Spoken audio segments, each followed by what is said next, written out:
Hi everyone, it's Mimi. Welcome back to my channel. I am here to share with you guys my tutorial on how I created this stick pin holder.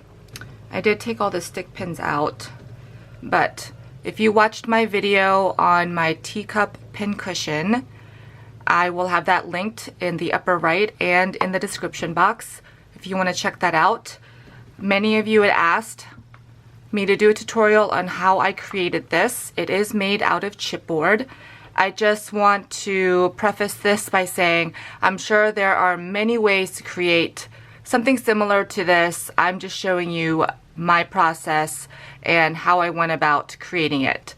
I like my things to be very sturdy, so I did use a medium weight chipboard. You can see how thick that is. The finish measurements for this when it's closed is it's 5 by 7/8 inch wide by 4 1/4 inch tall, and it is about 3/4 inch in depth. Now this will hold 7 stick pins, so you can customize this for as many stick pins as you'll be creating. So if you want to make this smaller or larger, you can go ahead and do that. The reasoning for the size here is that I wanted to leave enough clearance for the stick pins that I created. So let's get started. First, you will need 4 pieces of medium weight chipboard. If you don't have medium weight chipboard, you can use like cereal boxes and glue them together to get it a little bit more sturdy. That's an option, and I've done that plenty of times when I've actually run out of medium weight chipboard. But here are the measurements. So you will need a piece that is cut to 5 7/8 by 4 1/8. Then you will need a piece cut to 5 7/8 by 3 1/2 inches. A piece cut to 5 7/8 by 2 3/4. And finally, a piece that is cut to 5 7/8 by 1 1/2. You will also need 3 pieces of cardstock. This is, I believe, 65-pound weight. It doesn't really have to be that heavy. These are just the binding strips, and I have 2 that are cut at 5 7/8 by 1 inches. These 2, and then 1 that is cut a little bit smaller, and this is 5 by 7/8 by 3/4 inch. Okay, first let's go ahead and create this piece right here, and this is what your stick pins will mainly rest on. Let me show you from the side. And this is the piece that is measured 5 by 7/8 by 1 1/2 inches. And before I show you how to cut this down, I have an example right here. So basically this is the same size as this, and we've made some cuts in it to basically fold this around and have it meet to create a rectangular box shape. Hope you guys can see that. So before we start doing that, I'm going to take a scrap piece of the same chipboard that I'm using, and basically using my this is my Fisker's rotary cutter, and this is what I use to cut all my chipboard and the cuts into it to make them be able to be folded like this. So I'm just going to test it basically to gauge how deep I need to cut to make sure I don't go all the way through, and I'll show you what I mean. So I'm just going to line this up about 1/4 inch, doesn't really matter, and usually I need several passes for me to go all the way through, but I don't want to do that. So I'm going to kind of go light at first. I did about 3 passes there, and your trimmer will be a little bit different, so that's why I'm doing it on a scrap piece before I cut through the main piece that I'm using. So as you can see, with 3 passes, I'm able to bend that and it's still connected. Because on chipboard there is a layer of thin paper on either side, and we want to keep that attached. So I hope that makes sense. So go ahead and take your 5 7/8 by 1.5 inches. So I'm going to lay this in here with the 1.5 inch along the bottom, and we're going to only cut basically halfway at 1/4 inch.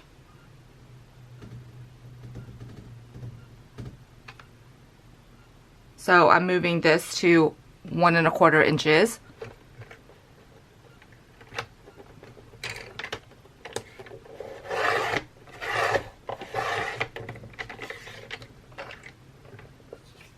And making sure that that's, I think I can do one more pass.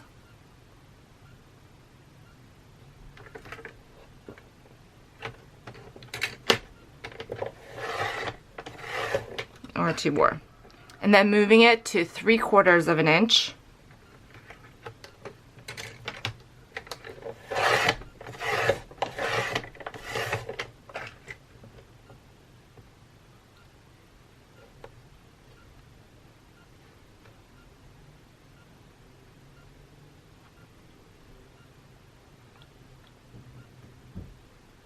And then moving it to 1/4 inch.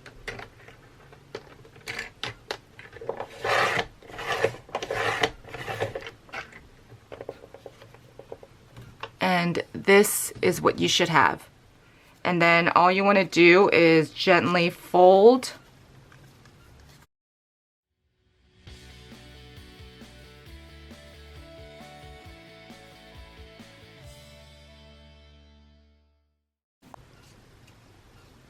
these two should meet up. Just like that.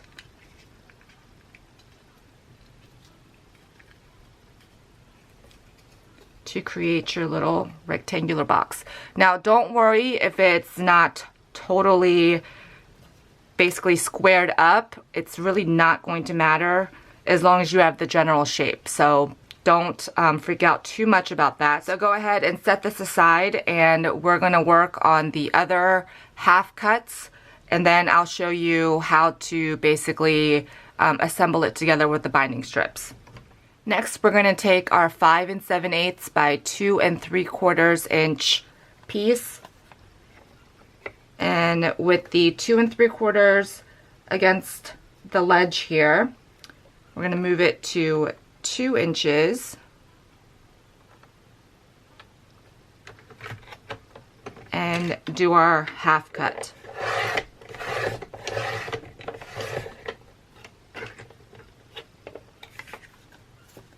Just like that.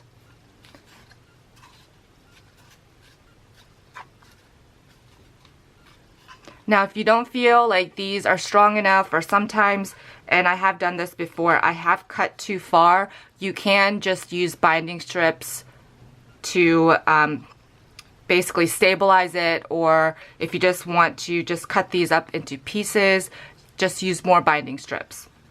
So there's that piece. And then finally with the 5 7/8 by 3 1/2, we're going to put that in the 3 1/2 inch side across the bottom and move it to 2 3/4.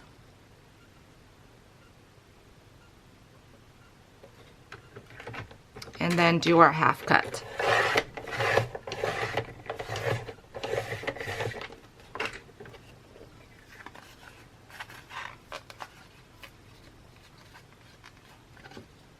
Just like that.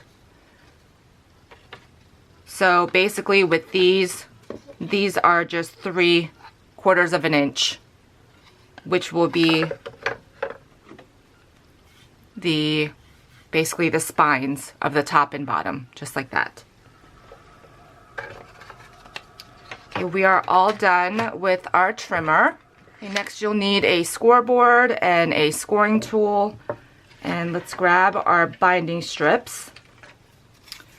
Let's first grab our 1 inch by 5 7/8. We are going to place that in our scoreboard with the 1 inch side across the top and just score it right down the middle at 1/2 inch. And do that for both pieces.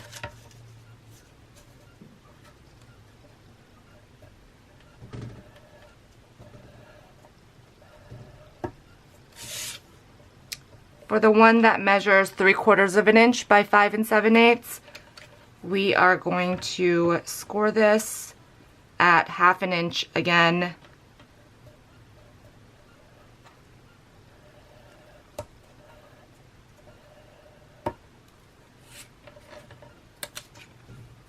Just like that. And that is all the scoring. Go ahead and fold and burnish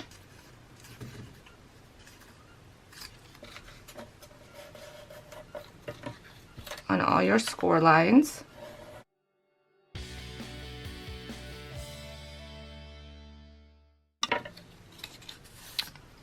Okay. Now what we want to do is add adhesive. You can use wet glue for this. I'm going to go ahead and just use some score tape.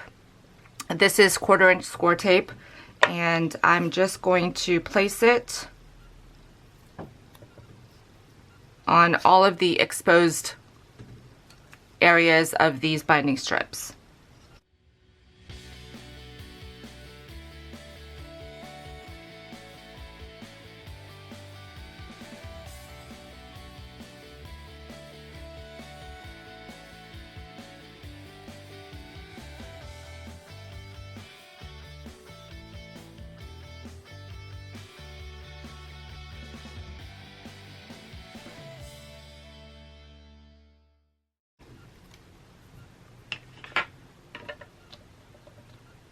Make sure to go ahead and burnish these down really well.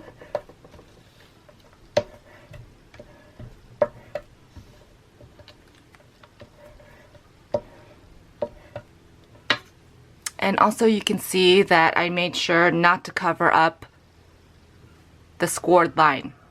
So I'm also going to go ahead and remove any overhang .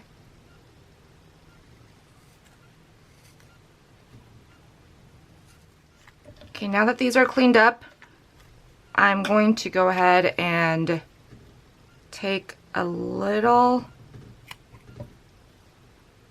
piece of the corner off. We're just going to miter them in. I mean, just slightly, just so that we don't have any overhang. And you want to do that to all 4 sides of each one of these.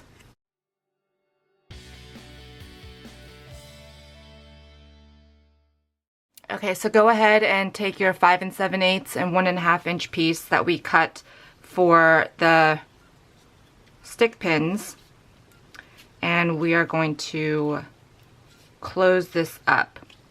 So what you want to do, you want to open it up on the opposite side of where you cut. We are going to remove the release paper on the 3/4 inch by 5 7/8 binding strip. We're going to take the end that is 1/2 inch, and we're going to adhere that side first. So just make sure that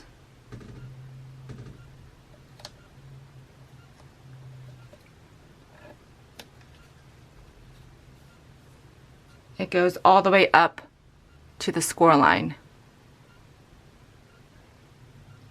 Just like that. And if it hangs over a little bit too far, you may need to trim the opposite side. because right now it is butt up right against that line. So I just kind of lay it relatively softly, and I don't press it down just in case that I do need to trim it. But once I have that on there, I'm going to go ahead and burnish that down. Make sure this is folded under. And this is going to be a little bit tricky, but basically you want to go ahead and wrap this over and adhere the 1/4 inch side. And the binding strip basically will touch right up against that score line. And you just press that down onto it.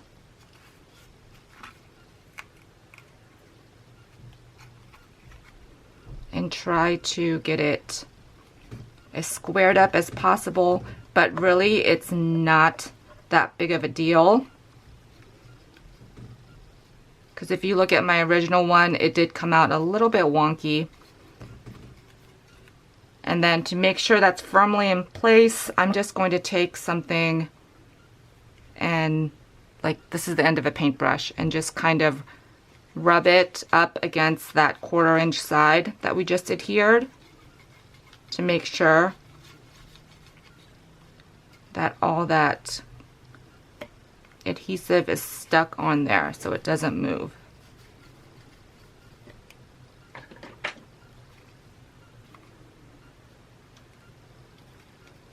So there is that piece. Now let's go ahead and assemble the full main panel. So first what I'm going to do is take our binding strips and adhere one side to each of these 3/4 inch spines that we created. So for these, I'm only going to take one side of the release paper off for now.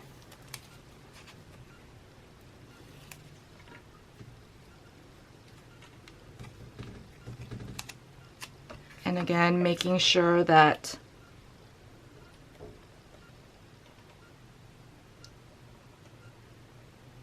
it's on there straight and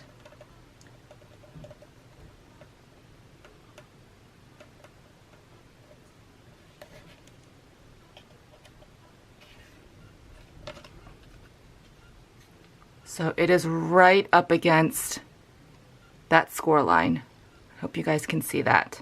And I do have a little bit overhang because I wasn't paying attention. So I'm just going to trim that up and then burnish that down. And then let's do that for the other piece.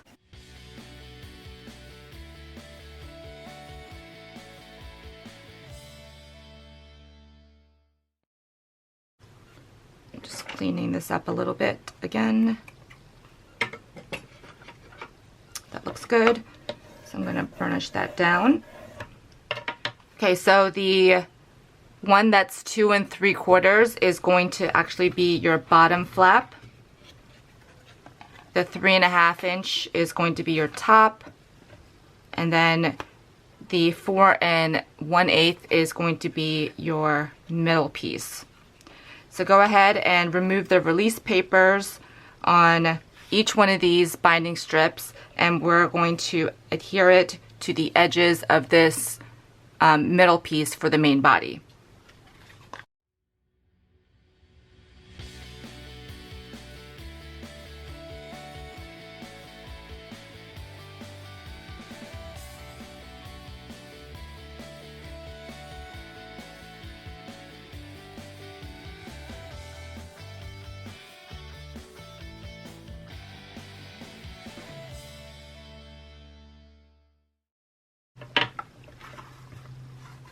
So that is what your piece should look like. Okay, now that you have your main holder assembled, the top flap goes over and you have about 3/4 of an inch overhang.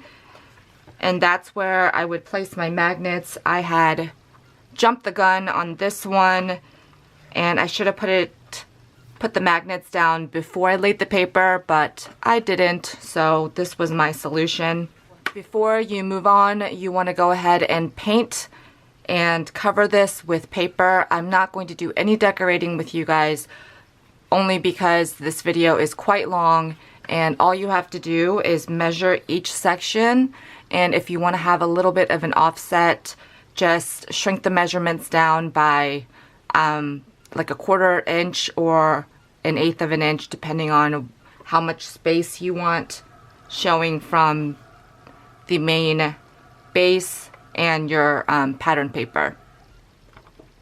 And I also covered the inside as well. You don't have to do any of that. You can just paint it or leave it the craft color.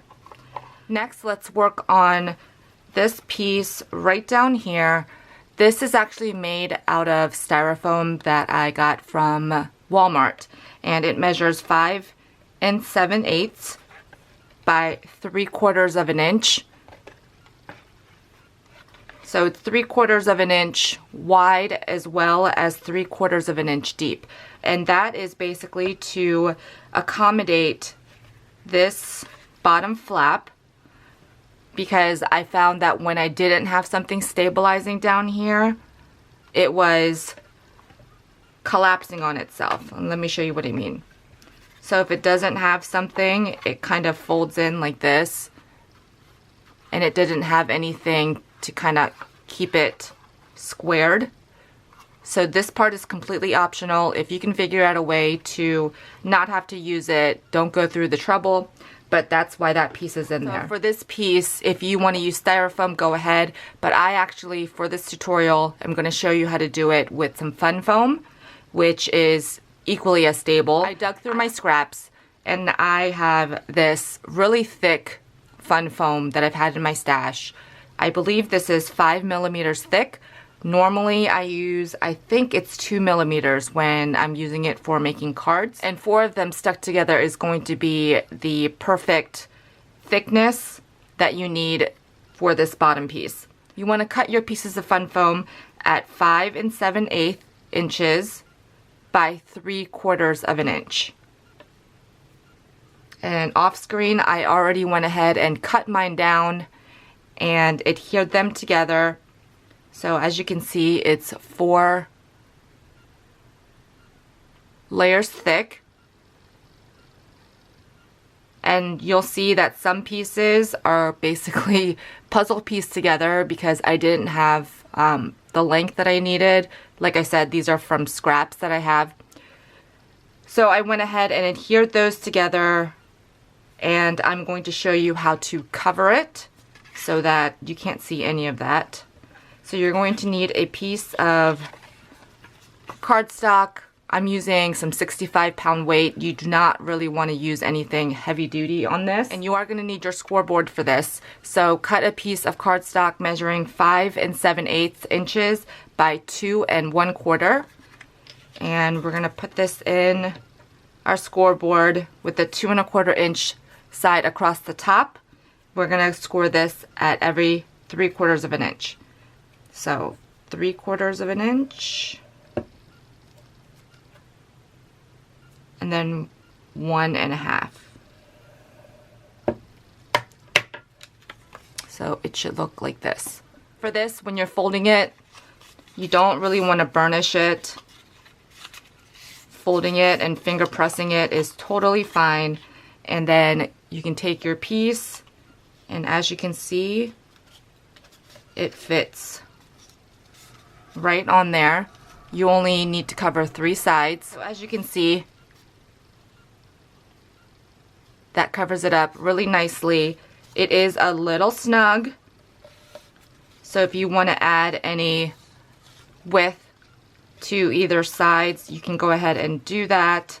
I actually went ahead and used my little sanding block and smoothed out the edges because I'm not always straight, especially in my cutting. So I did have a little bit of it sticking out. I'm going to use my art glitter glue. You can use double-sided tape. I actually use double-sided tape when adhering these together. I tried the wet glue first and it was just sliding all over the place. And I don't really recommend hot glue because it might melt the fun foam.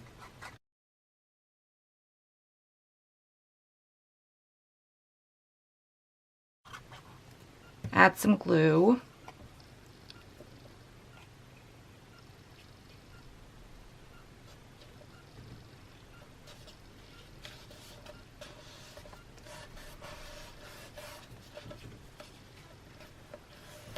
You can use your bone folder to make sure that's adhered down.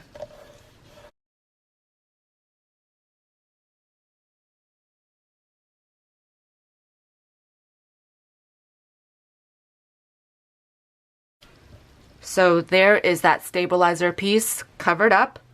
So let's go ahead and set that aside before we adhere it. So we're going to go ahead and work on this piece that the stick pins will go through.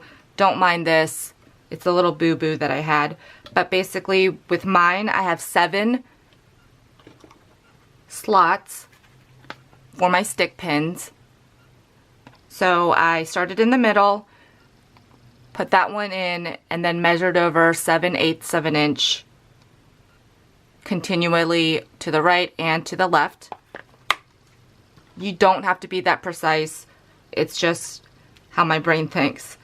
So lay this with the 1/2 inch side flat to the ground or the desk. And I'm going to use some sort of pokey tool. You want something with a thinner diameter. And just kind of eyeball the middle. And I'm wiggling the tool back and forth to create a hole. And it's probably a good idea to grab one of my scrap pieces of fun foam just so that when it pokes through, it won't ruin my mat. And keep doing that. You want to keep it as perpendicular as possible. And then kind of check it so you see that it went all the way through. So there is that little hole. And you can make as many as you need to for as many stick pins as you're going to put in the book. Okay, here is our main base piece.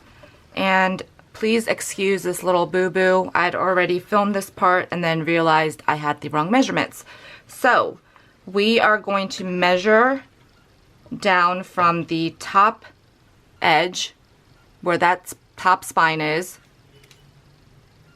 3 inches on both sides.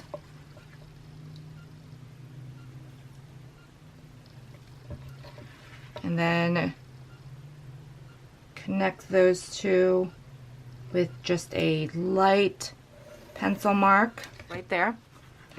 We are going to take our little stick pin holder piece and adhere this right up against that line.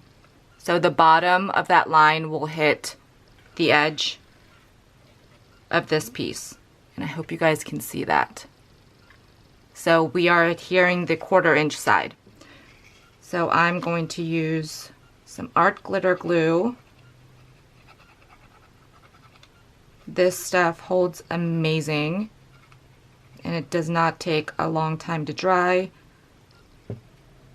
You can use hot glue if you're more comfortable with that. So I'm just kind of looking down and making sure that I hit that line and that the edges meet up and it's not going over. And then once it's in place, I kind of like to wiggle it to distribute that glue.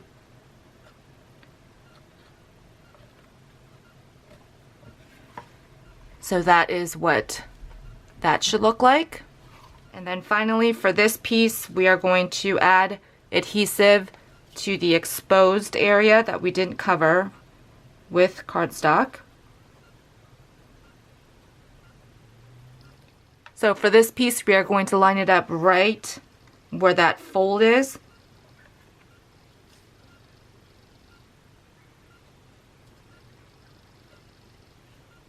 Making sure again that that's centered. So hope you guys can see that. It is above where the score line is in order for it to close. I'm going to press that into place and then test it. And as you can see, it wraps really nicely. Sometimes I go ahead and push the edges down to make sure that it's on straight, and now you see that it gives that stability. For mine, I didn't like the look of the styrofoam, so I did paint it and then add little rectangles of pattern paper. You don't have to go overboard like that. Nobody's gonna see it. So there is your finished custom stick pin holder. I know this video was a little bit lengthy. I wanted to go over the steps really carefully so that you guys knew how I created it. If you have any questions, please feel free to put them down in the comments section below, and I will get back to you as soon as possible. And let me know what you guys think. If you create one of these, I'd love it if you tag me on social media so that I can take a look. And I hope you guys are having a fantastic day. Make sure to hit subscribe if you are not subscribed to my channel already. I will be posting videos regularly. So until next time, have a great day. Bye everyone.